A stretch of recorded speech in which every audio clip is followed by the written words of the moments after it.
Ladies and gentlemen, with you, Eddie.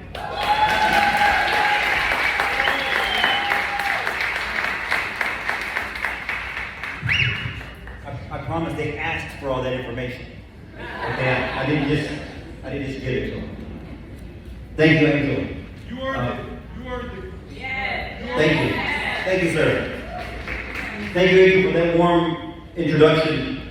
And I want to thank everyone for coming out here tonight to this wonderful event. For those of you who don't know me before tonight, my name is Garcia, and I'm here with my beautiful wife, Veronica, of 15 years.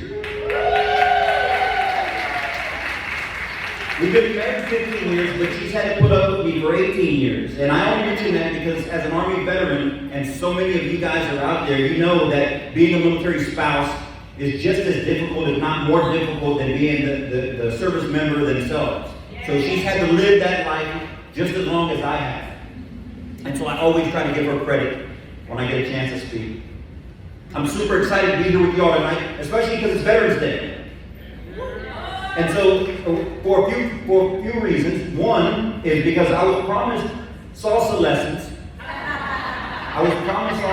Angel. So later on, we're going to have to get those lessons, and it better be a good one. Okay? Yo soy Chicano Mexicano from South Texas. Okay, we don't salsa down there. In South Texas, we cumbia, but we don't salsa. And so it's a little bit different. And Veronica, she's from Uruguay, and they don't salsa down there either, they tango. Right? So we really need the salsa lessons, and I think by the end of the night, though, if Angel does his job, we're going to be a force on that dance floor, so y'all get your cameras ready. All right, so I'm honored here to be invited to say a few words, and I want to let you know that I take this opportunity to be here and speak with you very, very seriously. And I can tell you this because you're Latino, and Latinos are people of faith, that I've made a promise to God that each time He allows me to speak publicly, that I give Him the honor and the glory that He deserves.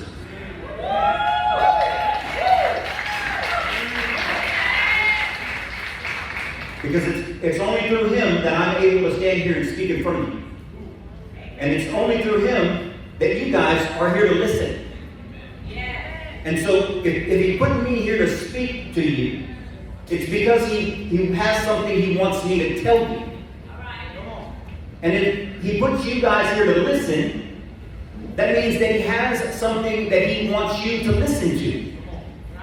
Now my job up here is to find that something and to say it. And your job is to find that something and listen to it. And hopefully we can try and do that together, can we? Yes. All right. So I got to be honest, I saw the hands for the veterans and the military families in here. And it's pretty easy. I talk about veteran stuff to a lot of people that aren't veterans. And it's pretty easy to speak to a room full of non-veterans about military stuff. Mainly because they don't know when I'm full of crap. They don't know when I'm exaggerating. They don't know when I'm blowing smoke. So it's pretty easy. But being here, being asked to speak here in front of all these veterans and military families, it's a little bit harder of a task because you can call me out on any of the BS that you hear me say. So as I thought about what to talk here about tonight, on Veterans Day no less, with all the celebrations that are going on, with all the tributes, with all the parades and the flags flying, all the radio stations and the news channels talking about how much they love our veterans, how much they respect our veterans, how much we honor and we owe to our veterans. And I would include military families in that as well. I decided to come to you tonight with 3 simple words. We need you. Yes. We need you. And I mean that. We need you in our communities. We need you in our charities. We need you in our churches. We need you in our nonprofits. We need you in our boardrooms, in our courtrooms, and in our classrooms. We need you in our political discourse. We need you on our school boards. We need you in our city councils. We need you in our neighborhoods We need you in our mentorship programs. We need you in our sports programs. We need you and we need your families who have been through struggle, who have managed the chaos that is military life, and you've come out ahead. We need you in that experience. We need you in that expertise. We need you and your families to lead and to guide and to shepherd our families and the civilian population. Friends, look at our country. Look around at our communities. You don't have to be a genius, and I don't claim to be, to see that our nation is tearing at the seams. The fabric of the very idea, of the very document that you and I rose our right hands and swore to protect and defend is falling apart. Trust in our democracy is at an all-time low. Trust in our institutions is at an all-time low. Trust in our schools, in our law enforcement, and in our medical system is all at all-time lows. Trust in all politicians, left, right, federal, state, local, they're untrusted at best and they're downright hated at worst. So I'm here tonight to stir your conscience. I'm here tonight to try and shock your senses. I'm not some rich businessman. Here to tell you that I can solve these problems if you just buy my product and give me money. I'm not a politician who's come here to tell you that I can solve your problems if you just vote for me. But I'm also not a pessimist who thinks that things are too far gone. I believe in this country. And I'm here as one of you.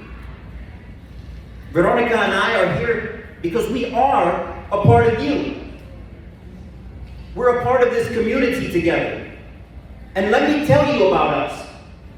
Let me tell you about the veteran community, about the military families, the military children and parents who raise people in the military and take care of them when they're old. We're part of an exclusive club.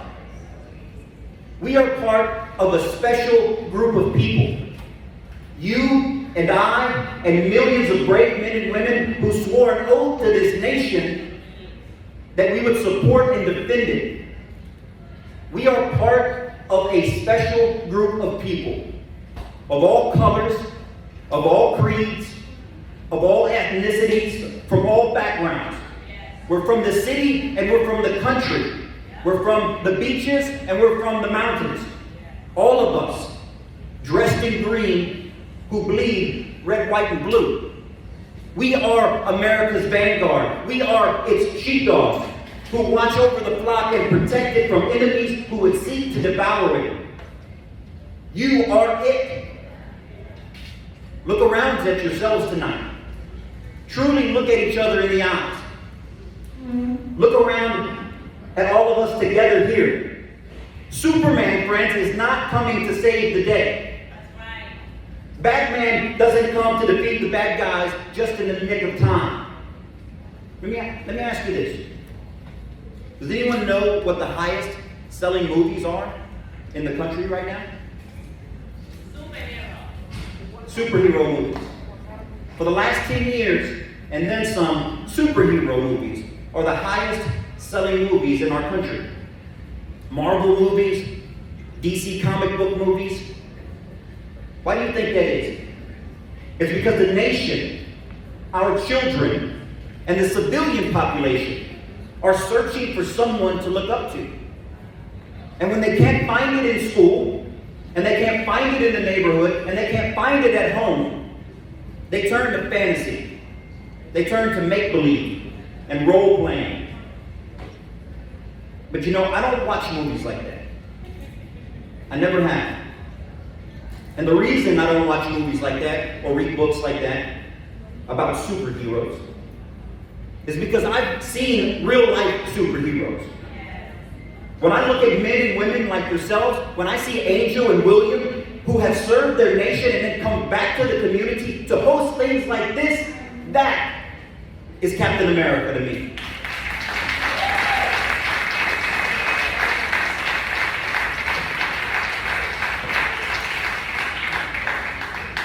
When I see a veteran double amputee who lost both of his legs because he was blown up by some IED in some foreign nation on behalf of us and our freedoms, when I see them finish a marathon on 2 prosthetic legs, that's the real Iron Man. When I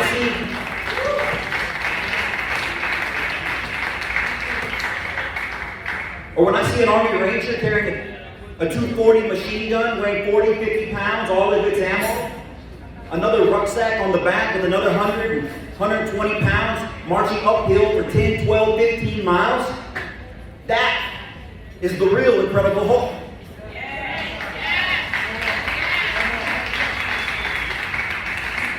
Those are the superheroes of our generation, and you, friends, are part of that group. Don't let anyone tell you that you're not, because you are. You put the nation first. You are truly the 1%. So on this special day, while the rest of the world is patting us on the back and telling us how much they appreciate us, I'm here to challenge you. I'm here to challenge you to do more. Not for the left or for the right or for progressives or conservatives or Democrats or Republicans or anything like that. But for each other. For us in this room, for your children and for your families, for your fellow man, for your brothers and your sisters in arms, for all the generations that fought for this country before us, and for all the generations that are going to have to fight for this country that we leave to them. Now you might be tempted to say, you might be standing there, sitting there saying, you know what, Eddie, look, I've done my time. I've served my country. I did my part. I served in uniform and in wartime. Let somebody else do it. I understand that. Abraham Lincoln famously said that the United States is the last best hope of earth. Let that sentence into your heart. The last best hope of earth. He said that because this nation is a refuge to the world. When countries around the world descend into chaos, it's the United States that they run to. What happens if the United States descends into chaos? To whom shall we turn? To where shall we go? Friends, I'm an Army Ranger, and I'm not going to sugarcoat it for you because I respect you too much for that. As hard as things are right now, they're only going to get worse. As bad as the economy is, and inflation is, and the war in Ukraine is, as bad as our politics are right now, on this day, I can tell you it will get worse. But that's exactly why we need you. That's exactly why we need you and your family and your children and your community. Because we need leaders in our community and in our companies and in our politics that know how to work through struggle, that know how to persevere when times get tough, and how to perform in the midst of chaos to bring people together. The United States military lives in chaos. That's why when we get out, when we focus ourselves, we can accomplish anything because we've lived in chaos. We bring chaos wherever we go. We bring chaos to ourselves internally, and we damn sure bring chaos to the enemy. We thrive in that environment. And when that environment comes to our shores, we're going to need you to step up. And I know that it's unfair to ask those who have served the most, those who have sacrificed the most, to bear the burden and the responsibility and the challenges that face our nation today and the challenges that will face our nation in the future. But you guys, the veterans of our nation, are the last best hope of this nation, which is the last best hope of the entire world. And here's the good news. I believe in you. Veronica and I believe in you. If my 2 daughters were here, they would stand beside me and they would say they believe in you too. Because we've seen what the veteran community can do all around the world, everywhere we've been. I believe in you. I believe in us. I believe in the strength of our nation because I believe in the strength of our veterans and our veteran families, our military families. I believe in a brighter day and I believe in a brighter future. I believe that our best is yet to come. And I believe in the stars and the stripes because I believe in those who served it. Because when things are at their worst, that's exactly when superheroes perform. So I challenge you all today to seek good works, to strengthen our families and strengthen our communities, to strengthen our country. I challenge you to stand with me and Veronica in this effort as we stand with you. Because the superheroes that I see here tonight are the only ones that are going to be able to get the job done. So I will end this talk as I began it. And I pray that my words have shaken your senses. I pray that after all the fun and all the festivities, all the smiles and the laughter, after all the good time we're going to have here tonight, that you go home and you look at yourself in the mirror. I ask you to examine your conscience. I ask you to listen to how God is calling you to serve others yet again. Thank you and God bless you.